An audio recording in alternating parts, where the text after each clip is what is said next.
अगर हम top countries का लिस्ट देखें जिसमें एजुकेशन सबसे अच्छा है तो उसमें दूर दूर तक भारत नहीं दिखाई देता कि रोट लर्निंग को ज्यादा सपोर्ट करता है, यानी रट्टाफिकेशन। तुम भी रट लो, तुम भी रट लो, सब रटने वाली ही बात करता है। अगर बगल वाले साहब का लड़का कंपटीशन कर रहा आईएएस एग्जाम का तो भला उनका लड़का कैसे ना करे। आप भी अपने टीचर से पूछिएगा कि उनका एम क्या टीचर बनना ही था। मैक्सिमम आपके कॉलेज, आपके स्कूल में ऐसे टीचर मिल जाएंगे जो कुछ और बनना चाहते थे, लेकिन जब नहीं बन पाए तब वो टीचर बन गए। इंडिया में एजुकेशन बहुत ही महंगा है। सोचिए एक गरीब फैमिली कैसे सीबीएसई जैसे बोर्ड्स में अपने बच्चों को पढ़ा सकती है। दोस्तों नमस्कार, मेरा नाम है आदर्श। इंडिया के एजुकेशन सिस्टम पर लगातार आपने सवाल उठते तो देखा ही होगा, और इस पर क्वेश्चन उठने का बेसिक रीजन है कि इंडिया का जो एजुकेशन सिस्टम है उसमें कई सारी प्रॉब्लम्स हैं और इसके साथ साथ काफ़ी ज़्यादा एक्सपेंसिव भी है। एक चाइल्ड को कंप्लीट तरीके से ग्रो करने में और उसके एजुकेशन पे लाखों रुपए खर्च हो जाते हैं। आखिर में इसका सॉल्यूशन क्या हो सकता है? इसका सॉल्यूशन जानने से पहले प्रॉब्लम जानना जरूरी है। वीडियो में कंटिन्यू रहिएगा। चलिए जानते हैं कि कौन कौन से प्रॉब्लम्स हैं जो हमारे इंडिया के एजुकेशन सिस्टम को लगातार कमज़ोर कर रहे हैं। जैसा कि हमको पता है, इंडिया के एजुकेशन सिस्टम में कई तरीके के बोर्ड्स हैं, जैसा कि आईसीएसई, सीबीएसई और एसएससी। अगर हम टॉप कंट्रीज का लिस्ट देखें जिसमें एजुकेशन सबसे अच्छा है तो उसमें दूर दूर तक भारत नहीं दिखाई देता। फॉर एग्जाम्पल कुछ नाम हैं जैसे कि South Korea, Japan, Singapore, Hong Kong, Finland, UK, Canada, Netherlands, Ireland, Poland, ऐसे ही कई सारी कंट्रीज। पर इंडिया इसमें कहाँ है? सोचिए 92 रैंक पर है। और अगर नोबेल प्राइज की बात की जाए तब तो हम काफ़ी ज़्यादा पीछे हैं, क्योंकि एक तरफ साइंस के फील्ड में नोबेल प्राइज जीतने के मामले में यूके 46, जर्मनी 54 और यूएसए 110 नोबेल प्राइज जीत चुका है। पर हमारा India medicine, peace, literature, physics, chemistry, economics और मेडिसिन सब कुछ मिला दिया जाए अगर तो भी आज तक सिर्फ 9 नोबेल प्राइज जीता है। चलिए बात कर लेते हैं एजुकेशन इंडेक्स पर। अगर एजुकेशन इंडेक्स की बात की जाए तो 191 कंट्रीज में इंडिया 145 रैंक पर आता है। अब सोचिए कितना बुरा हाल है हमारे यहाँ एजुकेशन सिस्टम का। पर इसके पीछे का रीजन क्या है, चलिए जानते हैं इस वीडियो में। यहाँ पर सबसे बड़ा प्रॉब्लम क्रिएटर जो रीजन है हमारा, वो हमारा सिलेबस और स्ट्रक्चर। हमारे सिलेबस में एक बात कॉमन है कि रोट लर्निंग को ज़्यादा सपोर्ट करता है, यानी रट्टाफिकेशन। तुम भी रट लो, तुम भी रट लो, सब रटने वाली ही बात करता है। पर एक्चुअल में जो लॉजिक निकलना चाहिए उस पढ़ाई का, वो कहाँ पर निकलता है? जरा सोचिएगा कि आपके परिवार ने जो लाखों रुपए खर्च करके आपको क्लास 12 तक पहुँचाया या फिर उसके बाद का नॉलेज दिया, क्या वो आपके लाइफ में प्रैक्टिकली वैसे के वैसे काम आ रहा है? और इसी से निकल कर आता है हमारा दूसरा प्रॉब्लम जो है सेम थिंग्स फॉर एवरीवन। जरा आप इस पिक्चर को देखिए, सोचिए इसमें एक टीचर है जो सभी एनिमल को एक ही टास्क दे रहा है। टास्क क्या है? पेड़ पर चढ़ना है। अब वहाँ पर जिराफ है, मंकी है और इसके साथ एक फिश भी है। और सोचिए फिश उस पेड़ पर कैसे चढ़ेगी? तो यही प्रॉब्लम है, यही सेम चीज़ है हमारी इंडिया की एजुकेशन सिस्टम में। एक आपको स्टोरी सुनाता हूँ। एक लड़का था जिसका राघव नाम था। बहुत ही बेहतरीन तरीके से ड्राइंग करता था। धीरे धीरे जैसे जैसे बड़ा होने लगा, फैमिली ने उसका नाम स्कूल में लिखा दिया। स्कूल के दौरान उसको एक सिलेबस दिया गया और उसी सिलेबस को लगातार वो पढ़ता रहा। क्लास 10th में लड़का पहुंच गया। उसने धीरे धीरे अपनी स्किल और अपना इंटरेस्ट आर्ट के फील्ड से खोता चला गया। अब किसी तरीके से घर वालों ने कोचिंग करवाया और उस बच्चे के 83% आ गए। अब और फैमिली मेंबर्स की तरह और पेरेंट्स की तरह वो पेरेंट्स भी अपने बच्चे को एक अच्छा बच्चा समझने लगे। और अच्छा बच्चा का मतलब यहाँ पर कि एक ऐसा बच्चा जिसके अच्छे नंबर आए हैं, इसका मतलब वो साइंस के फील्ड में बढ़िया कर सकता है।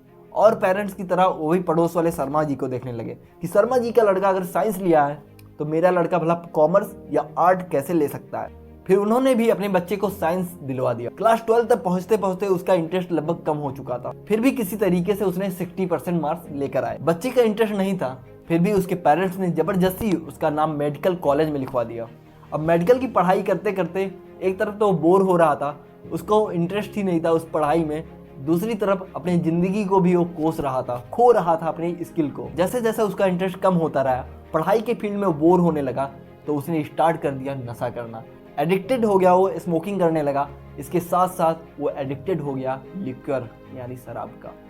और एक दिन तो ऐसा हुआ कि डिप्रेशन की वजह से उसने अपनी जान दे दी। दोस्तों ये सिर्फ एक राघव की कहानी नहीं है, बल्कि ऐसे कई राघव हमारे भारत में पाए जाते हैं जो फैमिली के जबरदस्ती प्रेशर की वजह से, हमारी सोसाइटी की वजह से मारे जाते हैं, हर दिन घुट घुट कर जीते हैं। अगर बगल वाले साहब का लड़का कंपटीशन कर रहा आईएएस एग्जाम का तो भला उनका लड़का कैसे ना करे। सोचिए, अपना कोई इंटरेस्ट नहीं, अपना कोई स्किल नहीं, जबरदस्ती जो दूसरा कोई कर रहा है वही सेम काम करना।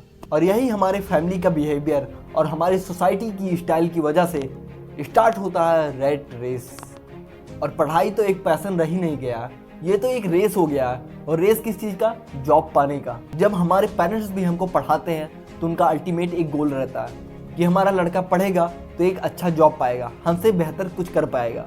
अब जॉब के नाम पे पढ़ाई तो हो जाती है, पर हमारी इंडिया की एजुकेशन को ये कमज़ोर कर देता है। उस नॉलेज का कोई प्रैक्टिकल नहीं हो पाता हमारी डेली लाइफ में, क्योंकि बेसिकली देखा जाए तो हमारे लाइफ में मैक्सिमम टीचर ऐसे रहते हैं जिनका इंटरेस्ट कुछ और रहता है।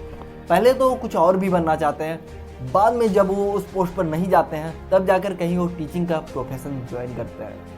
और ये बातें मैं कहीं ऐसे नहीं बोल रहा हूँ, आप भी अपने टीचर से पूछिएगा कि उनका एम क्या टीचर बनना ही था। मैक्सिमम आपके कॉलेज, आपके स्कूल में ऐसे टीचर मिल जाएंगे जो कुछ और बनना चाहते थे, लेकिन जब नहीं बन पाए तब वो टीचर बन गए। और इंटरेस्ट और स्किल की कमी की वजह से एक पीयर प्रेशर जनरेट होता है। एक तरफ पेरेंट्स भी अपने चिल्ड्रन के इंटरेस्ट पर उतना ध्यान नहीं देते, और दूसरी तरफ हमारे टीचर का भी यही गोल रहता है कि उस बच्चे की ज़्यादा से ज़्यादा मार्क्स आएँ, क्योंकि अगर अच्छे मार्क्स आएंगे तो अच्छी जगह पर एडमिशन होगा। अगर सच में देखा जाए तो इम्पोर्टेंट तो है ही, लेकिन हमारे इंडिया में एक प्रॉब्लम और है जो एजुकेशन से जुड़ा हुआ है। वो ये है कि इंडिया में एजुकेशन बहुत ही महंगा है। सोचिए, एक गरीब फैमिली कैसे सीबीएसई जैसे बोर्ड्स में अपने बच्चों को पढ़ा सकती है। गवर्नमेंट को फी कंट्रोलिंग पर लॉ बनाकर अच्छे से इम्प्लीमेंट करना चाहिए, ताकि गरीब से गरीब इंसान अपने बच्चे को एक अच्छा एजुकेशन दे पाए। हमारे क्या एजुकेशन क्वांटिटी में मिलती है पर क्वालिटी में नहीं मिलती है, ये बहुत बड़ी प्रॉब्लम है। और इसके साथ क्या आपको पता है कि एक बच्चे को ग्रो करने में, उसके पूरे लाइफ में एजुकेशन पे कितना ज़्यादा पैसा खर्च होता है? जरा इस चार्ट को देखिए, इसमें आपको समझ आएगा कि एक बच्चे को अगर अच्छे तरीके से ग्रो करना है, कंप्लीटली उसके जीवन के हर एक पहलू पर अगर ध्यान देना है, तो 54 लाख मिनिमम रुपीज़ खर्च होंगे एक स्टूडेंट पे। अब यहाँ पर मैं चिल्ड्रन की जगह स्टूडेंट इसलिए इस्तेमाल कर रहा हूँ क्योंकि इस बड़े अमाउंट का 46% रुपया जाता है एजुकेशन पे। सोचिए कितना महंगा है एजुकेशन, और इतने पैसे खर्च करने के बाद भी कोई गारंटी नहीं है कि उस लड़के को जॉब मिल पाएगा या नहीं। All India survey of higher education का अगर हम डेटा देखें तो हमको पता चलेगा हर साल लगभग 35 लाख स्टूडेंट जाते हैं हायर एजुकेशन में। यानी कि ग्रेजुएशन कंप्लीट करने के बाद उसमें से 80% स्टूडेंट नाकाम हो जाते हैं, किसी लायक नहीं बचते, किसी भी जॉब में उनकी कोई ज़रूरत ही नहीं होती। और जो 20% बचते हैं उनका पता है क्या होता है? उसमें मैक्सिमम जो अच्छे स्टूडेंट्स रहते हैं वो सीधा यूएसए चले जाते हैं। इसको एक कॉन्सेप्ट दिया गया, ब्रेन ड्रेन। ये भी हमारी प्रॉब्लम है, इसको जल्दी से जल्दी सॉल्व करना पड़ेगा। लेकिन इन सब का सॉल्यूशन क्या है? सॉल्यूशन यही है कि पेरेंट्स को अपने बच्चे के ज़बरदस्ती एजुकेशन पे नहीं, बल्कि उसके इंटरेस्ट पे, उसकी स्किल पे ध्यान देना होगा, समझना होगा। नहीं तो राघव की तरह उनके बच्चे का भी ज़िंदगी बर्बाद हो सकता है। अगर आपका भी कोई छोटा भाई है, कोई बहन है, कोई आपके पड़ोस में जिसको इंटरेस्ट है किसी काम में, किसी टास्क में, और वो टास्क हमारी इंडिया की डेवलपमेंट में ज़रूर हेल्प करे, तो उसको पूरा सपोर्ट करिए दोस्तों। अगर आप समझदार हैं तो उनके पेरेंट्स को भी बताइए कि उसका इंटरेस्ट कितना इम्पोर्टेंट है उसकी फैमिली के लिए और हमारे देश के लिए। इंडिया में स्किल की कमी एक बहुत बड़ी प्रॉब्लम है, और इसका मेन रीज़न हमारे एजुकेशन सिस्टम ही है, जो कि पूरी तरीके से तबाह कर सकता है एक इंसान की स्किल और उसके इंटरेस्ट को। और इन सब प्रॉब्लम को ध्यान में रखते हुए दिल्ली यूनिवर्सिटी के स्टूडेंट्स ने एक गजब तरीके से स्टार्टअप स्टार्ट किया, जिसका नाम इन्होंने दिया कवच, जो कि हेल्प करता है क्लास 11th क्लास 12th के उन स्टूडेंट्स को जो आगे चलकर कुछ करना चाहते हैं। और इनकी टीम इतनी अच्छी है, इतने इफेक्टिव तरीके से काम करती है कि एक बच्चे को पूरी तरीके से समझाएंगे और बताएंगे कि कैसे वो बेस्ट कर सकते हैं एग्जाम में, कौन सा कॉलेज उस बच्चे के हिसाब से अच्छा होगा। और इसमें सबसे बढ़िया चीज़ क्या है, कोई भी कोर्स हो, कोई भी स्ट्रीम हो, सबके लिए यूजफुल है। यहाँ पर कोई भी डिस्क्रिमिनेशन नहीं है आर्ट, कॉमर्स और साइंस के बीच में, ये सबके लिए हेल्पफुल है। एक तरीके से अपने नाम की तरह ये कवच है जो कि प्रोटेक्ट करता है एक स्टूडेंट को। और इसके साथ साथ एक स्टूडेंट के लाइफ का जो एम है, एक गोल है, उसको अचीव करने के लिए, उसको हेल्प करने के लिए ये पूरी कोशिश करते हैं, ताकि एक स्टूडेंट अपने कैरियर को कैसे पाना है इसका पूरा ध्यान में रखते हुए अपनी पढ़ाई को कंटिन्यू करे। और इसमें सबसे अच्छी बात यह है कि कुछ चीज़ें इसमें आपको फ्री मिल जाएंगी, और जिसमें कॉस्ट भी लगेगा उसको आप इजीली अफोर्ड कर सकते हैं। इसकी रजिस्ट्रेशन का बिल्कुल भी कॉस्ट नहीं लगेगा। डिस्क्रिप्शन बॉक्स में इसका लिंक है।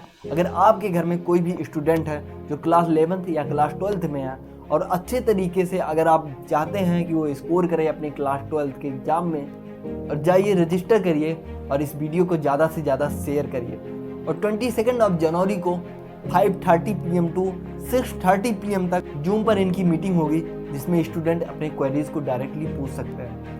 आशा करता हूँ यह वीडियो आपको अच्छा लगा होगा।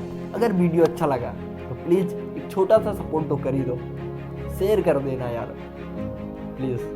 Thank you. जय हिंद, जय भारत।